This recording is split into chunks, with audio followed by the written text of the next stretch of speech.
You're listening to The Art of Imperfect Adulting. I'm your host, Amy Stone. Here, I share stories from real people navigating the adventure that I call adulting. Are you ready? Me too. Let's do this. So, hello, friends. In this episode, I'm going to introduce you to Bronwen Sciortino. One of the fun things about this interview is that it's a very modern, fun thing where I get to have an amazing conversation with somebody who is literally physically all the way around on the other side of the world for me. And I do love that. So, Bronwen and I talk about burnout. There's a moment in Bronwen's life which she describes as everything shattering. So, we talk about what happened, we talk about the lead up and how she got there. And then, maybe most helpfully, we talk about what it took for her to heal and recover. We also talk a little bit about netball, which is a game that Bronwen played as a youth. And I Googled it after my conversation with Bronwen. I actually typed into Google, what is netball? And I learned from Google that it is similar to basketball. Now I know. I think you're really going to enjoy this story. So if you're ready, let's do it. Bronwen Sciortino, welcome to the Art of Imperfect Adulting. I'm so happy you're here. Are you ready for a fun chat today? Hi Amy, I'm pleased to be here. I can't wait to see where our conversation goes. Me either. All right. So I start all of my interviews asking people what part of the world they call home. So share with us where you are. So I'm in Perth, Western Australia, which is on the west coast of Australia, and it's sort of the lesser known cousin, if you like, to the Sydneys and the Melbournes of the world. Absolutely. And we were talking about before we got started the challenges of connecting on time zones. But the flip side to that is it's like so much fun to be able to talk to people who are really on the opposite side of the world so easily these days. It's such a cool thing. So, what is next question, warm up question? What is your favorite way to transition from busy time to downtime? I actually love playing with my cats. So, Oh, and I nice. get told when busy time's over and when it's playtime. So, I literally have inbuilt mental health support, and they basically just run all over my keyboards, jump up behind my computer, and or sit on the floor and just meow at me until I get down and play. So that's my transition off the chair onto the floor and letting the inner child out and playing. I love that answer. That's so good. All right. So, the topic today that we're going to talk about is burnout. So, you shared in your pitch that you didn't just burn out, you pushed so far past it that your life shattered into a million pieces on the floor around you. And so, I'm interested to learn more about this. Let's start with this question. How long ago was it that this shattering into a million pieces happened, Bronwyn? Yeah, so it was about 12 years ago, a little bit Okay. over 12 years ago. And I was told for a period of about 8 years that I had psoriasis on my head. And It turns out that psoriasis was not a correct diagnosis and that I actually had skin cancer. Wow. And I went from thinking I had psoriasis to being told I had skin cancer and I would need plastic surgery in the space of about 10 seconds. And most people would stop at that point and start evaluating their life. And I was just annoyed because it was something else I had to schedule into my day, and how was I going to make it happen? And I had surgery, gave myself half a day in my schedule to have 6 centimeters of my head cut out right down to the bone. And was back that afternoon working on my laptop, sorting out everyone's problems. And then 4 days later, I went back to the surgeon, had my post-op checkup, and for some reason, the surgeon left the room. And I looked across the room at my husband and said, is it okay? And he was just white, and he just was looking at me going, oh, yeah. And I was like, okay, something's not right. So I walked across the room, looked in the mirror, and the vision looking back at me was like a quarter of my head was missing. And because previously it'd been all bandaged up and I couldn't really see it, and suddenly that moment created such a huge shock in my system that my entire system just shattered. And everything in every little piece that had gone together to make up me previously was on the floor, millions of little shards around me, and that moment triggered this journey that I had to go on to put myself back together and work out who Bronwen 2.0 was. Wow. All right. So let's talk about some of the things in there. So, Australia has the unique distinction, I believe, that you guys are the experts actually in skin cancer because you have more of it than most places. Yeah. And so before this happened, how did you discover so you thought you had psoriasis, you were going to a doctor, and then did you find yourself at a dermatologist, or how did they make the jump from psoriasis to skin cancer? How did you find out?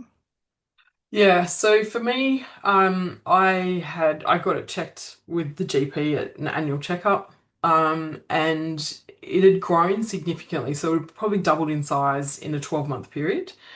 And I was under significant stress. I was sleeping 2 hours a night for, sort of 8 years, 12 years, that sort of thing. I was running literally on fumes.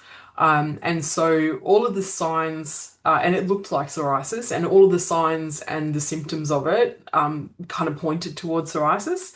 But because it had grown significantly in that 12-month period, the GP said, "Oh, I think it's fine, but we'll just send you to a dermatologist just to make sure." And so I got referred to the dermatologist, went to the dermatologist. They said, No, it's not skin cancer. It's not psoriasis, it's skin cancer. You're going to need plastic surgery. We're referring you to a plastic surgeon." And the plastic surgeon then said, "Yeah, I completely agree with the dermatologist, and we're going to map it to see where it is." And it was right through my hairline. So a lot of what we thought was twice the size, it was actually probably 4 or 5 times the size because it actually grown through my hair and it actually couldn't be seen. So it sort of went from being a bit of a nothing thing to a really big deal. But I didn't take it seriously because I didn't have time for it because I was too busy. Okay. All right. And this is in hindsight, the idea that you'd be too busy to pay attention to this kind of medical information might seem like it doesn't track, but I talk to people all the time who say a similar thing. They're like, I don't actually have time to worry about this right now because life is too busy. So I'm going to use my words to classify part of this transition that you experienced almost as like self-awareness. Does Mhm. that sound like a good word choice for one of the things that was going Absolutely. on? All right, Yeah. so I'm going to ask you some questions about like two things. We're going to talk about burnout, and then we're going to talk about recovery from burnout. Burnout is a word that we toss around here, at least in my space, and I think there's a lot of variety in how people actually define it.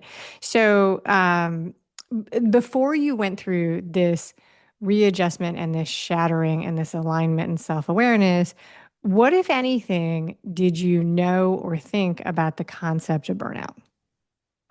Nothing. Okay. Like I was completely oblivious to it, and it sort of wasn't a big thing then. Okay. The whole mental health thing wasn't talked about, stress wasn't talked about, burnout, it just wasn't talked about. Okay. Everybody kind of knew about it, I guess, but it just wasn't seen as a real thing. And that played a big part in my recovery and my journey because there was things I had to overcome as part of that. Things like, when you get referred to a psychologist and I don't want to go to a psychologist because I don't want that on my medical record. And I don't want people to ever have to, an opportunity to find out that I had to go to a psychologist because that means that there's something mentally wrong with me. And, you sort of go into this spiral and this because it was a big thing then that it's not really the done thing. Mental health is really for people who are really sick, and I Yeah. wasn't really sick. So, and because I didn't have to have chemo and because I didn't have to have radiation, because I was so lucky that the surgeons caught everything in the surgery, I felt like I didn't deserve to be able to say that I was a cancer survivor. So there's Um, all these kind of boundaries and these labels and these definitions that we put on things that are just not true. And that was sort of part of the real unfolding that I went through as well on my journey back to wholeness was, as a recovering perfectionist, I had to accept that I've now got a 6 centimeter crater in my head. and I can't ever be perfect again. And Yeah. so, as a perfectionist, going through that and trying to sort that out and unravel that and pull the threads and really try and understand that it's not about the it's not about the earth suit and how that looks that makes the person inside perfect exactly as they are. It's the constructs that we put in place around that, and the definitions and the labels that we put on things that really create the complexity for us in life.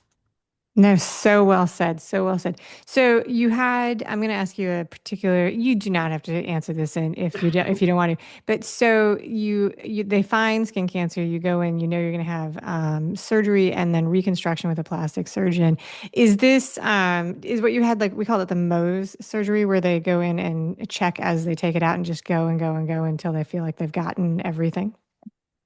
Yeah, so I didn't have reconstruction because of where my cancer was, because it's Okay. on my head and right down to the bone. It's literally a skin graft. So there's no reconstruction really available, or there certainly wasn't when I had my surgery. The surgery, they put it off 2 weeks because there was new technology available where they could take out what they thought was the tumor, and then they can analyze it under a microscope at the time of surgery Yeah, while like I'm still right young. then. Yeah. Yep. And they know whether or not they've got it all. And when they did that analysis, it told them there was 4 different strains of cancer in the tumor. So these, I've no, so I don't know if it's the same one, but so these procedures where they're like snipping and checking or whatever the actual medical terms are, these procedures can take a really, really long time because they're checking while you're in there. So this was probably a very long day for you.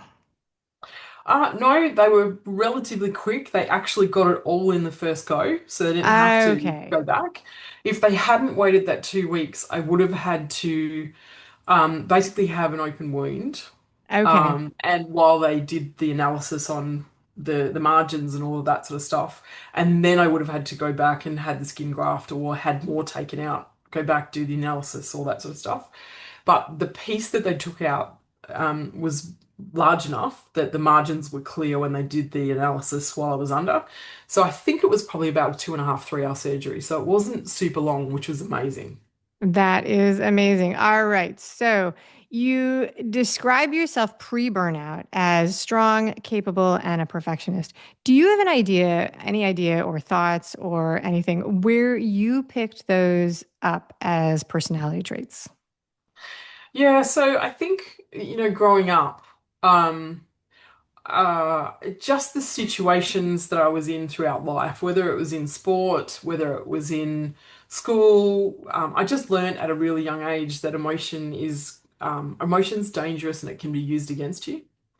And particularly like I played quite a high level of netball, which, some people around the world will know what that sport is and others won't. But one of the things that you are taught from a really young age is to, put the mask on, and you show no emotion because a player that you're playing against can use your emotion to impact the way that you perform in a game. And so if you show no emotion, then they've got nothing to work with. It makes it harder for them to play against you. That's the first thing. The second thing is like when I was at school, and I was always, if somebody was being picked on, then I would step in and try and, be the protector, if you like. And that made me the target. And so then it became about don't show any emotion because then it shuts down the being picked on. So I Okay. think I just learnt it from, general life, that it was safer not to show emotion. And as part of that, it really fueled the perfectionist tendencies because if there's perfection, there's nothing for anyone to pick at. I get it. I get it. All right. So I want to rewind the clock way before any of this happened, back to when you were, say, 10 to 14 years old. What were your dreams then, or did you have any, about what you wanted to be and do when you grew up? So I spent my days either playing sport or with my animals. So I've got a really, really strong empathic connection with animals. And I grew up in semi-rural area, so I was always with my horses and dogs and cats and all of that sort of stuff. But I lived for sport. I went to school for sport. Having said that, um, all I ever wanted to be was a lawyer. Okay. It was just kind of the thing that I was going to be, and there was never really anything else that came across my path. And I don't really know how those mesh because they're so far apart. It's not funny. That outdoor, sporty, active, and the animals it just doesn't. There's nothing even related to sort of law in there. I think probably along the way, I was told that, some of the outdoor sort of stuff, or I was, above that or beyond that, or, as you get that social conditioning. So I probably didn't really look at those sorts of things. But that law, that legal thing was really this is what I want to be, this is what I'm going to be when I grow up. All right, very good. You actually touched on what I was the follow-up question is like when you were then in the time frame where you're making those decisions, 17 to 20-ish years old, what were you getting? What feedback were you getting from the people surrounding you in your life, your friends, your education team, your family? Did any of them have opinions about what they thought that you were supposed to be or grow up into?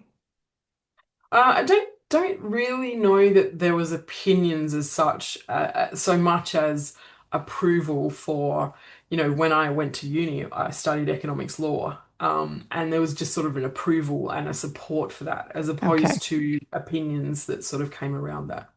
So a positive, you got positive reinforcement for that decision. It really struck. So it's an intense career.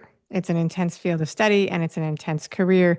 I think that people who follow that, if you group them all together, you would find a very high concentration of detail-oriented, driven people who are following the pursuit of studying and being lawyers. Don't have any data to back that up, but that's just my instinct for who appeals there. All right. So now let's go back and talk about the actual event that is the shattering. I'm calling it the shattering. I've named it like it's a movie. So you told us the story of the diagnosis, the resistance to facing this, the realization when you see your actual condition reflected back in your partner's reaction and also the mirror. Um, was the shattering like just that moment in the office? Was it hours? Was it days? Was it weeks? What did it look like? Like for you, what did it feel like for you? Was there yelling? Was there crying? Was there sleeping? Share with us all the things. Yeah, so I get asked this question a lot. Um, and it sort of goes in stages. It's not like it's one thing continuously. Okay. Um, the moment itself was like being flipped into a different dimension. And you can see everybody else around you, and you can see them operating. It's almost like they're at super speed, and I was just in this void where everything was really slowed down. That people are asking me questions, and I couldn't cognitively process what they're asking me. And it was like there was no way to communicate. There was no, I couldn't understand what they were asking. It was like every single thing that I knew about myself, every single hope, dream that I had for the future, every plan that I had for the future was just completely gone in those moments. I remember just sitting there thinking, I just don't understand what's going on. I don't know where I am. I don't really know what I'm supposed to do now.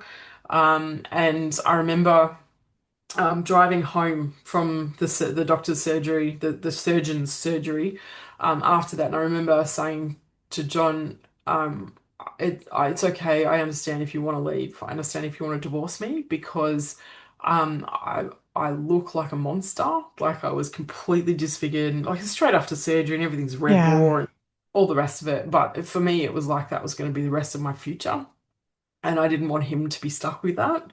And so that was kind of the first reaction. And then I just went into this space where I just cope with anything other than the absolute basics in life. If there was anything that was complex, if there was anything that was too harsh, if there was anything that was too loud, I just couldn't have it in my space.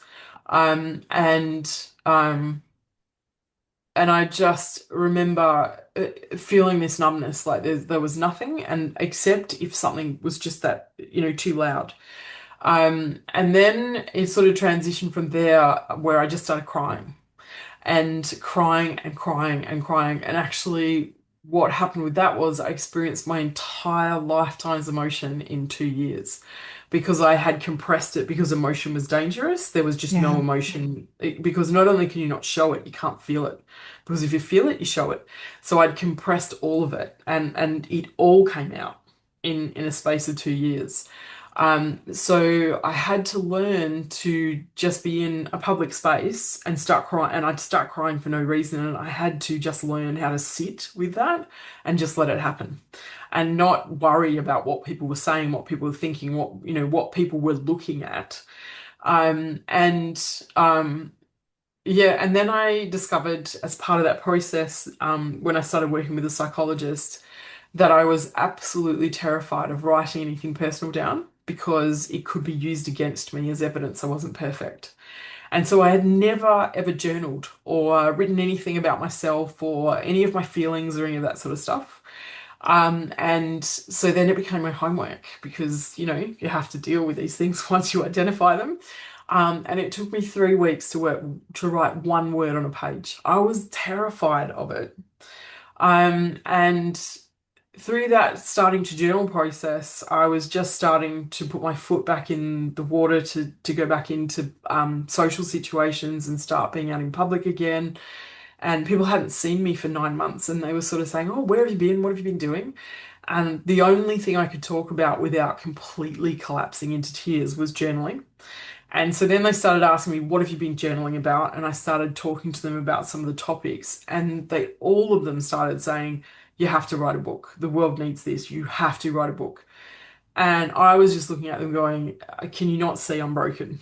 Like, how could you possibly expect me to write a book? I can't cope with the basics in life, and you want me to write a book." Um, but what it did was it gave me the opportunity to go back to the middle of the pendulum because I'd been at one end where every second was triple scheduled. And then when I had my shattering, I've gone to the other end of the pendulum where there's nothing except for me to look at me. And this sort of brought me back to the middle and gave me something to focus on. It gave me a project, but it gave me a project that had no pressure around it. So there was no one saying you have to get this done by this time and you have to, have this and you've got to have that and you've got to write about this. It was really just a project for me. And so I wrote my first book as part of my recovery. Um, and that was sort of that was about 18 months into my recovery. Okay. And then that went out into the world. People started saying, "Oh my God, this is amazing. It's like you've written it for me. How else can I work with you?" And suddenly people are wanting keynotes and leadership development and workshops. And I was sitting there going, "I'm still broken. How am I going to deal with this? How am I going to do this?" And so that's where I really built the platform for myself about that real simplicity and letting go of the perfectionism and really just relaxing into I'm me and that's enough. So, yeah, let's talk a little bit more about that. So, we got your experience. One of the things that's really interesting about things like this is what you are experiencing and what other people see can really actually be very different. So this is kind of a weird question because it's like there may not be a great answer, but what do you think, or what were you aware of the people who were in your life, your friends, your family, your coworkers? What would they have noticed when you were going through this, where you were saying, "I'm broken"? What were they actually seeing? Was it the same, or were they still seeing somebody who was competent and getting through the day and coping? I think in the early stages, no one saw me. So there was, maybe a handful of people who really saw the rawness of the depth of the pit. Um, and they just were empathetic, you know. Okay. Yeah. Um, But when I started going back out into the world around the 9 month mark, I think people, what they saw initially was just me. You Yeah. know, there was no difference to them until I started crying, and then they're just like, "Well, hang on, this is not normal." But then that would stop and start so quickly. It was, in some ways for them, like it hadn't even happened. Whereas Yes. for me, it was just so personal and so raw and so in depth. I think I was a lot more aware of what was going on and the impact of people looking at me as opposed to them. They would just go, "Oh, okay, that's over now," and we just kept talking, sort of thing. So, and they can't possibly understand the depth of it, the journey of it, the conversation in the head, the any of that sort of stuff. And really even, John, we always talk about it and we say there's really three journeys around this for us. There's my journey, there's his journey, and there's our journey. And those are really different things.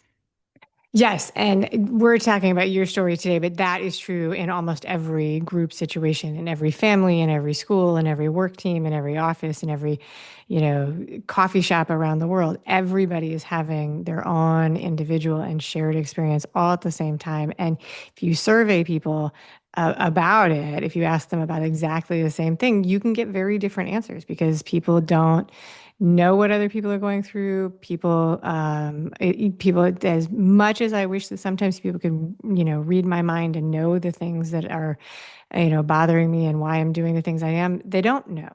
They don't know. Yeah. They have no idea. And that's one of the things that makes the human experience so infuriating. That's nice. Uh, Bioindividuality. Yeah. yeah, exactly. I mean, it's just it can be really, really tough.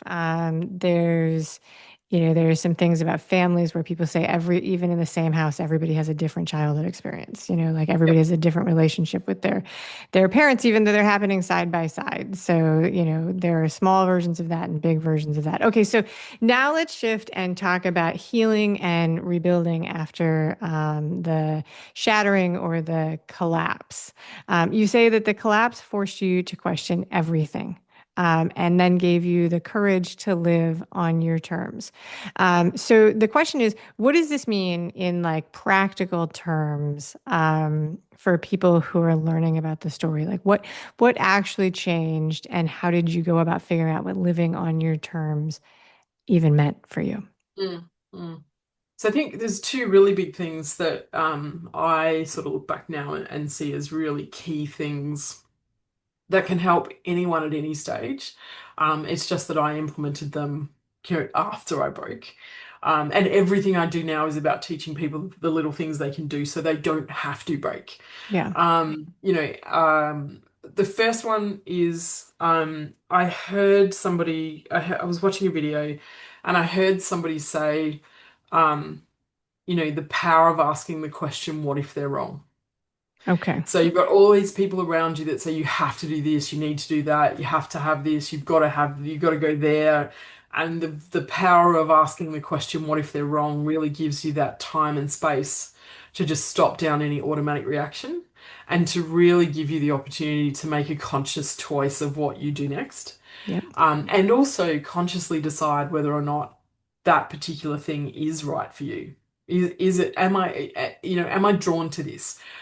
Do I want to do this? Is this something that's going to help me? Is it going to be beneficial for me? It gives you the space to ask all those questions.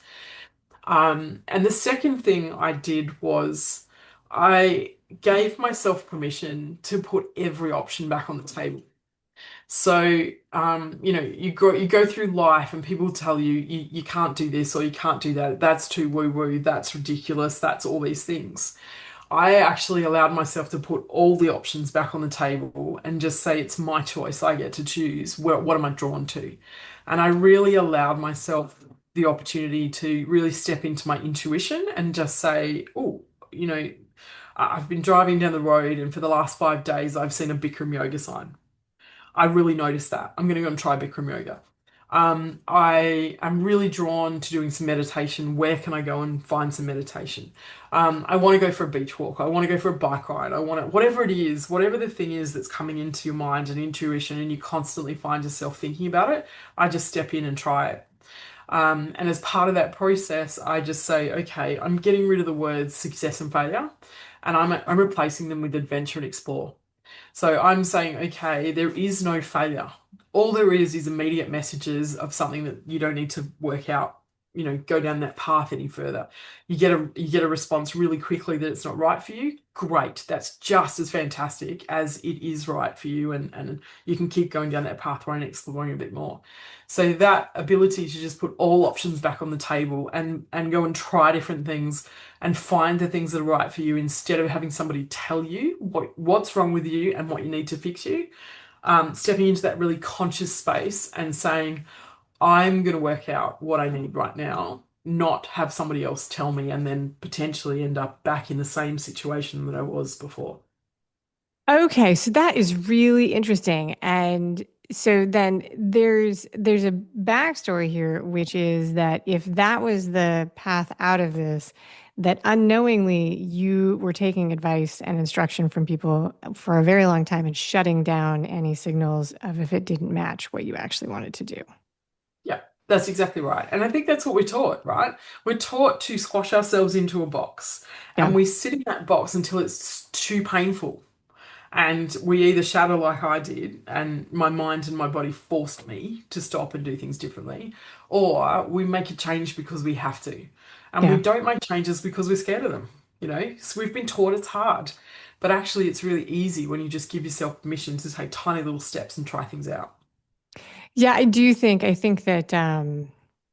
think that modern childhood does train us to look for other people to tell us what the path is. And there are probably some variants of this, but if you're in a brick and mortar traditional school system, you are given a syllabus, you are given a rubric against Yep, which you will be scored on. You are trained that there's a right way and a wrong way to engage in conversation. And one of the things that is tricky when you transition out of that into adulthood is that you learn without even trying that it's somebody else's job to evaluate how you do things. yep, And then if you ever come into the point where you're like, oh no, well, I have to do this. I mean, at first you spend a little bit of time like looking over your shoulder, like, but who's going to tell me if I did a good job? And so I think that that's a challenge for people. I'd love to say that I didn't think that the people who are growing up today were experiencing the same thing, but I do. I think they're learning the same patterns that we learned 30 years ago for the most part. And so that's why it's important that people who have gone through these are willing to share the information about what it is, how it feels like, and how to do the work to hopefully avoid it. I mean, it is definitely, I think it mirrors my experience in life that 20 years ago, it was much more risky to engage publicly in mental health support, especially preventively. It was two kinds of things. It was like we knew people who did it, but there were real consequences if people found out. So there were all these things like in the workplace, it was secret. You had like confidential programs to ask for support. But even that, you had to ask people. They knew, like they really knew. It wasn't actually confidential. yeah, yeah. And Oh, also, even now with the EAPs that we've got in place yeah. in workplaces, they're reactive. They're not Yes. proactive. So It's people only access them when they're so far down the path that they seriously need help. Where really, what I want people to understand is that you can actually do the work in tiny little steps, in really easy, simple, practical ways that can stop you from ever needing that. Yeah, no, and yes, it's a whole thing. I can rail on that, at least in the mental health system where I am, and also the medical system is also reactive where I live. So Yep. it's like you can't, they don't want to talk to you about what to do to prevent it. They want to talk to you after you've broken your leg or after you've had a full breakdown. And if you are trying to get somebody's attention and say, "Hey, I need support now," it's really hard. It's really hard. The Yep. system is not actually designed for that, which sucks in my non-professional, nobody should be taking it's not advice. It's just commentary. I am not qualified to have an opinion. No one should listen to me. All right. So this question has a couple of parts. So you were strong, capable. You had a high-powered job, a lot of stress. You were making things happen, doing all the things for all the people. You experienced this like really, really, really immense shift in your life. A physical symptom erupts, and you have to deal with it. Your body says, no, we're not doing anything else. You're going through this rebuilding process. What support I've heard you talk about your husband, so I'm betting he's on the list. But what support did you have in the process? But then the second part of that is looking back, is there support that you wish that you had had that you didn't have? I think like I was really lucky. The hospital that I went through has a whole um like holistic. There's a not-for-profit that sits within with the hospital side by side, and they offer things like Reiki and all sorts of things for free as part of the treatment that you can access afterwards. There was a counselor there that I could access as well, and she was amazing. She really helped with John and I, because John's an engineer, so for him it's all about the detail. And because I couldn't cognitively process, I couldn't access details to give him. So he was sort of floundering around trying to grab on things that would fix the situation, and it Yeah. was making it worse because it just wasn't what I needed. And the counselor really helped us by just saying, he's all about the details. So you have to give him three things that he can just do all the time. And she said it doesn't matter how simple those three things are, it'll be three things that he can do, and he doesn't have to think about it, and he's not sort of floundering around. He just knows these three things.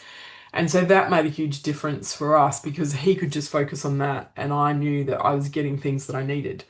So that really helped. My animals, I had my cat at the time, she was amazing. And really, that was the nucleus of the support that I had. And I didn't need any more than that because it Okay. really was about the basics for me. The basics is what supported me. What really helped me was stepping into, like, I would get in the kitchen and I'd be really creative and I would make all sorts of different things. And then John would take them out and give them to people because it was just too much for us.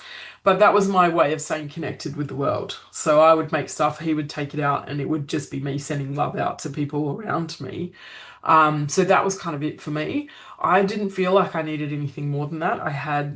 We live in one of the most beautiful places in the world. So, I could go for walks in nature and I could go for walks at the beach really easily. And so I had that nature support.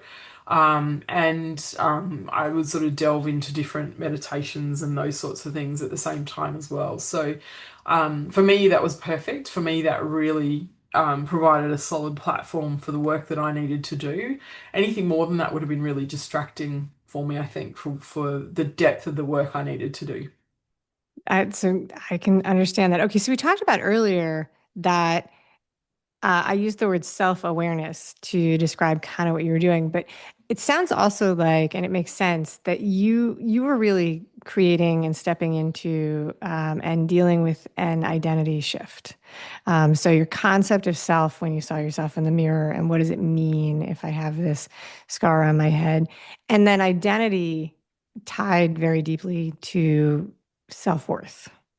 Yeah. Like, am I worthy of the life that I have? Am I worthy of the love of other people? Does that sound right? Yes, but I think really what I see it as is really a coming home and a Okay. reclaiming me. Because I had, I'd almost created three different versions of myself, and this is something that I talk about in one of my books. There was Bronwen at work, Bronwen at home, and then there was Bronwena, and Bronwena was the social party, entertain everyone. Okay. Bronwyn at work had a different surname to Bronwyn at home. And it got so complex, the girls at work used to put things under my nose to be signed, and they'd have to remind me who I was because, if I was traveling, for example, I had to do that under my legal name. But for work, I had an identity before I got married, and so I kept that. And then it just was Oh. so difficult. They'd have, I would travel, and the travel had been paid for by another organization, and I was going to a conference or something, and I'd get there and they'd have it under Bronwen Parsons, but my all my identifications under Bronwen Sciortino, and I'd turn up and I couldn't prove who I was, so I had to pull out a business card, and then they'd be like, well, I don't know if we can accept that. And so it was so complex, I really lost who I was in the process of being what I thought everyone expected me to be. And so really the process that I went through was about reclaiming me and actually being able to really step into who I am, and really own the perfection of who I am as an individual, and that bioindividuality and what I need for me to be okay on an ongoing basis, and how I can create that platform and that structure that really holds my life up no matter what's going on. All right. So when you talk about reclaiming, um, you had created these multiple adult identities. So is it was it reclaiming a younger version of yourself or reclaiming the version of yourself that had aged where you are now? I think it's just the truth of who I am. The truth of who you are. All right. So, You know, because they use that, like we use this like reclaiming for like a lot of Mm. midlife type stuff. And it's like confusing because it's like, well, I'm not actually, I don't want to be the person I was when I was 25. No, that's right. But Yeah. but there's a truth of who you are, Okay. and there's an alignment that goes with that. When you align the truth of who you are to the way that you live your life and the choices that you make for your life and the things that you do and the way that you are in life, that to me is really reclaiming you as opposed to going and saying I want to be 25 again, or it's not about that. It's just about really 100% knowing who you are and really consciously moving through life in a way that's aligned with that. I get it. All right. So one more question and then we'll move through to the final questions. Okay. So this event that happened to you with the diagnosis and the surgery, that's a giant event. Sometimes people look back and they can see that there were other life events trying to get their attention beforehand. I don't know if you've ever heard that. This does fall into the woo spectrum of like things that can happen. So people will be like, now I can see that there were signs. If you ignore the signs, you get like, progressively tougher. Do you have that when you look back now? Can you see that there were things that were maybe signs that you were off in a non-aligned direction for your life? Oh, there's so many, Okay. so many. I was constantly in pain, always in Okay. physical pain. I was always exhausted. I could never sleep. I ended up having double knee surgery. I mean, I literally couldn't walk. I couldn't move forward.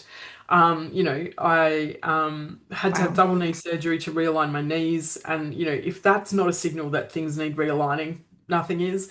There's so many different things that I could tell you that were signs. But one of the big ones was, I remember I used to always think multiple times a day, it must be easier to just go and sit on a banana lounge in one of the mental health clinics and just be drugged into oblivion. I used to think that multiple times a day because life was just so hard and I was so tired and I just did not know how I was going to keep going. So Wow. many things that you just go, yeah, but I'm strong and I have to keep moving and I've got so many things that I have to do for everybody else. I'll deal with all that later. And John came up with the most brilliant line, and he just goes, "Yeah, but later's a lie. Later never happens, you know." And so I use that all the time now. I just go, "Yeah, Yeah. later is such a lie. We never get to it. We just always push it to the bottom of I'll deal with that later." So So yeah, true. I absolutely believe that there are just signals and we just don't listen. Yeah, and I ask about that not to like put any judgment on missing them because I do think that they are much easier to see in the rearview mirror after you're looking for them, and we all miss them all the time. Sometimes Absolutely. if we're lucky enough, somebody else will reflect it back to us and bring our attention before something goes really dramatically wrong. But I think that it's very easy and human to miss them. And so no judgment there. All right. So I want to give you a chance to tell people about what you do. You've mentioned your books, but tell people what you do and how you want them to connect with you after they hear the show. Yep. So on a day-to-day basis, I've got my books that I've written, and there's four of them. I also write for Forbes. I'm a member of the Forbes Coaches Council, so I write regularly for them. I write for Brains Magazine for the industry leaders, and also often do interviews for the Authority magazine. So I'm always putting stuff out into, the Yeah. world that people can access really easily. And the easiest way to access is that, through socials. So LinkedIn, Facebook, or Instagram are my primary ones. And I also have an email. that I send out a couple of times a week that's just got like Monday motivations and just some little things because around perspective and different perspectives and ways to think about things a little bit differently so that you can start to really open up how you see the world and start to think about things from a different angle, find simple little steps forwards that can really make a difference in life. I also do some exec coaching and just do little different levels of that. So sort of the reset session that we will talk about in a minute, but also sort of 6 month and 12 month programs with individuals as well. And I do a little bit of consulting work with organizations to help them to actually start to really work with their people in a different way as well. Right, because there is some truth to the fact that there can be, if anybody's ever worked for a startup, like there can be conditions that are conducive to like there's just a never ending amount of work and people can be pushed pretty far. All right. So Nate, you do have a special offer for the audience. I'm going to share it. You call it the reset session. It's a 1 hour reset session to help you pause, reflect, and take the first step towards a life that feels clearer, lighter, and right for you. Value of the product offered $597. Is there a currency is that US dollars or Australian dollars. That's Australian Australian dollars. Okay, so for people are on their own for this conversion, but Australian dollars. Special offer, 400 Australian dollar coupon. It's with the link. And so there's a link in the show notes, wherever you're listening to watching this, that you can apply the coupon. And the easiest way to get these links is always to be subscribed to the Imperfect Adulting email list, because then it just comes right to your email box and you can click on it right from within your email. It's so easy. I highly recommend it. It's a great place to be. Bronwen, I want to thank you very much for that very generous offer. Are you ready for my 3 final questions? Can't wait. I love these. All right. So I write these before I talk to people, and I don't know. So I wrote, I don't know if you like the outdoors, but now I know that you do like the outdoors. What is your favorite outdoorsy activity? Oh, I like so many. Like going for a walk, walking at the beach, walking in the water at the beach, going for a bike ride. Just sitting under a tree is amazing. Going for hikes, like I love them all. I'm an outdoorsy person. All right, very good. Okay, so you write books. Do you also read or listen to books? And if so, do you want to share a recent book that you've read? I over the years have been an avid reader, and got a bit of an eclectic soul, so I love reading all different, industry spectrums, focuses. I haven't read a lot recently because I've been struggling a little bit with chronic fatigue. Okay. So the concentration of reading a book hasn't really worked all that well. Probably one of my favorite books is Outliers. Oh, by Um, Malcolm Gladwell. yeah. I love Mistakes Were Made, but Not by Me. Okay. And also The Soul of Money. It was a really interesting read as well. Very nice. Very, very nice. All right. This one's more fun. Okay. If you won a $10,000 gift card, you can do it in your currency of choice, but you can only spend it. These are the rules for the gift card. You have to spend it in one place and all at one time. So it is one store, but it doesn't need to be a brick and mortar store. It can be like an online store. So where would you go for this spending spree? I'd donate it. Oh, all right. To anything in Yeah. particular? I'd use it to help probably women access something that they needed for education or something like that. So, there's an organization that I do a lot of work with that does a lot of, backpacks for kids going to school Yeah. so that they've got, a new backpack and they've got all the books and pens and texters and whatever else that they need so that they're not disadvantaged when they go to school. So I'd probably spend it towards something like that. Brilliant answer. That's it, Bronwen Sciortino. Thank you so much for being a wonderful guest today on The Art of Imperfect Adulting. Thanks so much for having me, Amy. I've loved our chat. Thank you for listening today. I hope that you enjoy the show. And before I go, I want to encourage you to become a bigger part of the conversation. Obviously, subscribe wherever you're listening to the show. Listen to more episodes. That'd be great. Again, please write a review and tell your friends about the show. That truly is a great help for getting the show in front of new people. Okay, but more fun for you yourself, head over to imperfectadulting.com and join the email community. You'll get some free stuff right away, and that way you'll begin to get the emails about the podcast. This includes the links for the special offers from the guests, and it's the only way to get that. Also, if you aren't in the mood to listen, I actually include an article directly in those emails. Whee! Now, if you love this and you crave more time with me, Amy, as a coach, a mentor, or just adultier adult, numero uno, check out The Village. If you have a story you want to share with the listeners, I'd love to hear from you. I have an open application. Just let me know you want it.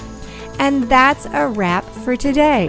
Until next time, remember, the journey is the destination. Ralph Waldo Emerson said that, not me. Well, until just now, I did just say it.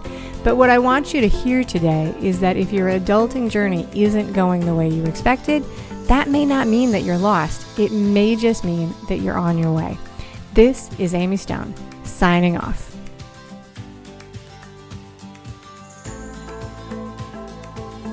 The Imperfect Adulting podcast is created and produced by Amy Stone and Amy Says So.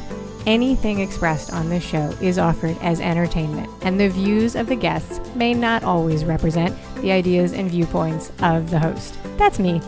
Amy does not intend or hold herself out to provide professional advice or recommendations of any kind. In the end, you and you alone need to make those kinds of decisions based on your personal and individual situation, needs, circumstances, and comfort level.